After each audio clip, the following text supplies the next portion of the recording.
ശശി തരൂരിന്റെ ലേഖനത്തിലെ രാഷ്ട്രീയ വിവാദം കൊഴുക്കുകയാണ്. ശശി തരൂരിന്റെ നിലപാടിൽ കോൺഗ്രസ് ഹൈക്കമാൻഡിന് അതൃപ്തി. മോദി ട്രംപ് കൂടിക്കാഴ്ചയിലെ പ്രതികരണത്തിലാണ് ഹൈക്കമാൻഡിന് അതൃപ്തി. കേരളം നിക്ഷേപ സൗഹൃദം എന്ന ലേഖനത്തോടും കേന്ദ്ര നേതൃത്വത്തിന് വിയോജിപ്പുണ്ട്.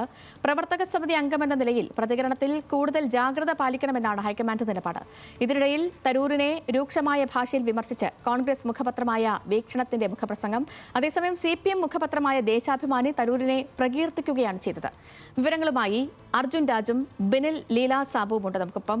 ആദ്യം അർജുൻ രാജിലേക്ക് പോവുകയാണ്. അർജുൻ, ഈ ശശി തരൂരിന്റെ ലേഖനം പുറത്തു വന്നതിന് പിന്നാലെ, അല്ലെങ്കിൽ അത് മാധ്യമങ്ങൾ ചർച്ചയാക്കിയതിന് പിന്നാലെ തന്നെ MV ഗോവിന്ദൻ അടക്കമുള്ള നേതാക്കൾ ശശി തരൂരിനെ പിന്തുണച്ച് രംഗത്ത് വന്നിരുന്നു. തരൂരിന്റെ നിലപാട് പല കോൺഗ്രസ് നേതാക്കളും കണ്ടുപഠിക്കണം, നല്ലത് കണ്ടാൽ നല്ലതെന്ന് പറയാനുള്ള ആർജവം ഉണ്ടാകണം എന്ന പ്രതികരണം പോലും നേതാക്കളുടെ ഭാഗത്തു നിന്നുണ്ടായി.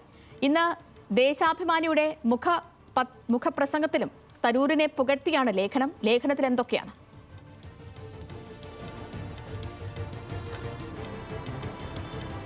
സേതു, ഒരു വശത്ത് കോൺഗ്രസ് നേതാക്കളുടെ ഭാഗത്തു നിന്ന് തരൂരിനെതിരായിട്ടുള്ള രൂക്ഷമായ വിമർശനം ഉയരുമ്പോൾ മറുഭാഗത്ത് പൂർണ്ണമായ പിന്തുണയും പ്രശംസയുമാണ് ശശി തരൂരിന് ഇടതുപക്ഷത്തു നിന്ന് ലഭിക്കുന്നത്. മുഖ്യമന്ത്രി തൊട്ട് പാർട്ടി നേതാക്കളും ഘടകകക്ഷി നേതാക്കളും ഒക്കെ തരൂരിന്റെ പ്രസ്താവനയെയും ലേഖനത്തെയും അഭിനന്ദിച്ചും പ്രശംസിച്ചും കൊണ്ട് കഴിഞ്ഞ 3-4 ദിവസമായി പ്രതികരണം തുടരുകയാണ്. ഇന്നും ദേശാഭിമാനിയും പാർട്ടി സംസ്ഥാന സെക്രട്ടറി MV ഗോവിന്ദനും തരൂരിനെ പിന്തുണച്ചുകൊണ്ട് രംഗത്തെത്തി. ദേശാഭിമാനിയുടെ എഡിറ്റോറിയലിൽ തരൂരിനെ പിന്തുണച്ചുകൊണ്ടുള്ള ലേഖനം ഇന്ന് ഉണ്ട്. തരൂരിന്റെ ലേഖനം സമൂഹത്തിന്റെ ശ്രദ്ധ പിടിച്ചുപറ്റുന്നതാണ്. വസ്തുതകളുടെ പിൻബലത്തിലാണ് ശശി തരൂരിന്റെ ലേഖനമെന്നാണ് ദേശാഭിമാനി പറയുന്നത്. ഇതൊന്നും ഈ നാട്ടിലല്ല എന്ന് പറയുന്ന പ്രതിപക്ഷ നേതാവിന് അസാമാന്യമായ തൊലിക്കട്ടിയാണെന്ന് ലേഖനം വിമർശിക്കുന്നുണ്ട്. VD സതീശനും കോൺഗ്രസ് നേതാക്കൾക്കും ഉളുപ്പില്ലായ്മയാണ് എന്നാണ് ദേശാഭിമാനി വിമർശിക്കുന്നത്. നാട് ഈ രീതിയിൽ മുന്നോട്ട് പോകുമ്പോൾ അതൊന്നും ഈ നാട്ടിൽ സംഭവിക്കുന്നതല്ല എന്ന് പറയാൻ അസാമാന്യമായ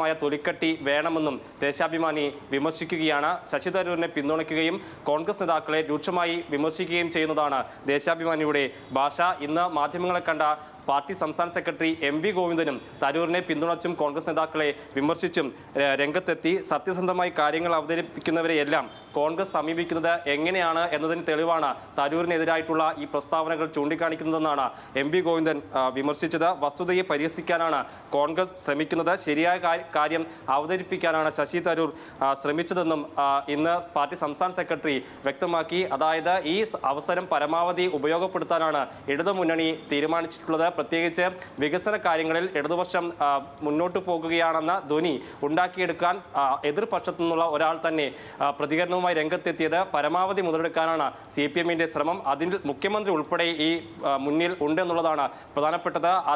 അതിനെതിരായിട്ടുള്ള വിമർശനം സംസ്ഥാനത്തിനെതിരാണ്, കേരളത്തിനെതിരാണെന്ന തരത്തിലാണ് നേതാക്കൾ വിമർശിക്കുന്നത്. അങ്ങനെ തരൂരിന് പൂർണ്ണമായ പിന്തുണയും തരൂരിന്റെ പ്രശംസ പരമാവധി മുതലെടുപ്പ് നടത്തിക്കൊണ്ടുമാണ് കഴിഞ്ഞ 3 ദിവസമായി പാർട്ടി സംസ്ഥാന സെക്രട്ടറിയും മുഖ്യമന്ത്രിയും ഉൾപ്പെടെ രംഗത്തെത്തിയത്. അതിന്റെ മറ്റൊരു തെളിവാണ് ദേശാഭിമാനി എഡിറ്റോറിയൽ എന്ന് എഴുതിയിട്ടുള്ള ലേഖനം.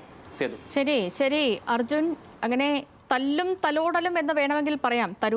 തലോടുകയാണ് തരൂരിന്റെ ലേഖനത്തെ ദേശാഭിമാനി. ഒപ്പം തന്നെ ജനയുഗത്തിന്റെ നിലപാടും സമാനം തന്നെയാണ്. തരൂരിന്റെ അഭിപ്രായ പ്രകടനത്തെ വാനോളം പുകഴ്ത്തുകയാണ്. നേതാക്കൾ പലരും നല്ലത് കണ്ടാൽ നല്ലത് പറയണം എന്ന തരൂരിന്റെ നിലപാട് കണ്ടുപഠിക്കണമെന്ന് പോലും പഠിപ്പിക്കുകയാണ് CPM.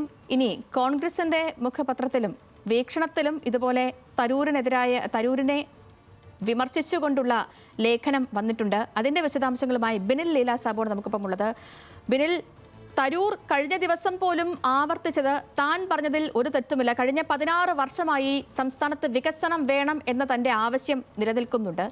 ഈ പല നേതാക്കളും VD സതീശനും MM ഹസനും അടക്കമുള്ളവർ തന്റെ ലേഖനം ആദ്യം വായിക്കണം, അതിനുശേഷം വേണം തനിക്കെതിരെ വിമർശനവുമായി രംഗത്ത് വരാൻ. ഈ ഒരു നിലപാടിൽ ഇപ്പോഴും ഉറച്ചു നിൽക്കുകയാണ് തരൂർ. അപ്പോഴുമുള്ളൊരു ചോദ്യം, ശശി തരൂരിന് സ്വതന്ത്രമായി അഭിപ്രായം പറയാൻ അവകാശമുണ്ട്, അത് ഏതൊരു പൗരനും ഉള്ളതുപോലെ തരൂരിനുമുണ്ട്. പക്ഷേ കോൺഗ്രസിന്റെ പ്രവർത്തക സമിതി അംഗം എന്നുള്ള നിലയിൽ ഒരു ഉന്നത പദവി വഹിക്കുന്ന ഒരാളിന് ഇത്തരത്തിലുള്ള അഭിപ്രായ പ്രകടനങ്ങൾ ഭൂഷണമാണോ എന്ന ചോദ്യമാണ് അന്തരീക്ഷത്തിൽ നിലനിൽക്കുന്നത്.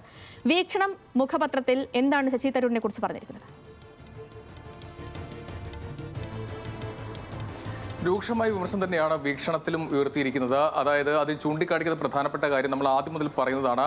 തദ്ദേശ തെരഞ്ഞെടുപ്പ് ഈ വർഷം അവസാനം നടക്കാനിരിക്കുകയാണ്. അടുത്ത വർഷം നിയമസഭാ തെരഞ്ഞെടുപ്പും നടക്കും. ഈ ഘട്ടത്തിൽ ഉള്ള ഇത്തരം ഒരു അഭിപ്രായ പ്രകടനം വലിയ രീതിയിൽ ദോഷം ചെയ്യും എന്നാണ് വിലയിരുത്തൽ. അത് കോൺഗ്രസ് നേതാക്കൾ നേരത്തെ തന്നെ വ്യക്തമാക്കുകയും ചെയ്തതാണ്. എന്തായാലും വലിയ വിമർശനമാണ് വീക്ഷണം ഇതിൽ ഉയർത്തിയിരിക്കുന്നത്. വീക്ഷണം പറയുന്നത് വെളുപ്പാൻ കാലം മുതൽ വെള്ളം കോരി സന്ധ്യയ്ക്ക് കലമുടക്കുന്ന രീതിയാണ് സ്വീകരിച്ചിട്ടുള്ളത്. പരോക്ഷമായ വിമർശനമാണ് ഉന്നയിച്ചത്. അതോടൊപ്പം തന്നെ രാമനാമം ചൊല്ലേണ്ടിടത്ത് രാവണ സ്തുതി പാടുന്നു. തരൂരിന് പ്രശംസ ആരാച്ചാർക്ക് അഹിംസ അവാർഡ് നൽകും പോലെയാണ് എന്ന രൂക്ഷ വിമർശനവും വീക്ഷണത്തിൽ ഉണ്ട്.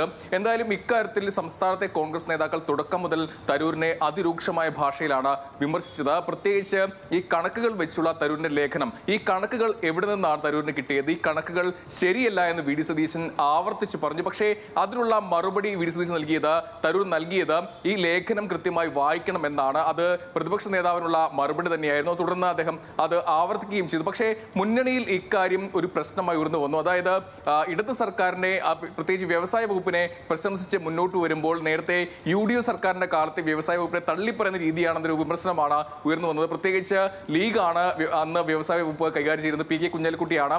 കുഞ്ഞാലിക്കുട്ടി ഈ അതൃപ്തി പാർട്ടിയെ, കോൺഗ്രസിനെ അറിയിക്കുകയും ചെയ്തു. മാത്രമല്ല അദ്ദേഹം വാർത്താ സമ്മേളനം വിളിച്ച് പരോക്ഷമായി ഇതിനെ വിമർശിക്കുകയും ചെയ്തു. അതിനെ തുടർന്ന് ഒരു മയപ്പെടുത്തലുണ്ടായാലും തിരുത്തൽ ഉണ്ടായിട്ടില്ല. അതാണ് വലിയ രീതിയിൽ സംസ്ഥാനത്തെ കോൺഗ്രസ് നേതാക്കളെ ചൊടിപ്പിച്ചത്. ഹൈക്കമാൻഡ് ഇക്കാര്യത്തിൽ ഇടപെട്ടിട്ടുണ്ട്. തരൂരിനെ ഇക്കാര്യം അതൃപ്തി അറിയിക്കുമെന്നാണ് നമുക്ക് ലഭ്യമാകുന്ന സൂചന. ശരി ബിനിൽ, വ്യക്തമാണ്. ശശി തരൂരിന്റെ ലേഖനം പുറത്തു വന്നതിന് പിന്നാലെ ഉണ്ടായ വിമർശനങ്ങൾ, വിവാദങ്ങൾ അത് ഇന്നും തുടരുകയാണ്. രണ്ട് മുഖപത്രങ്ങളിലും, ഒന്നിൽ ശശി തരൂരിനെതിരെയും ഒന്നിൽ ശശി തരൂരിനെ തലോടിക്കൊണ്ടും മുഖപ്രസംഗങ്ങൾ വന്നിരിക്കുന്നു. വിവരങ്ങൾ നൽകുകയാണ് തിരുവനന്തപുരത്ത് നിന്ന് അർജുൻ രാജും ഒപ്പം ബിനിൽ ലീല സാബു.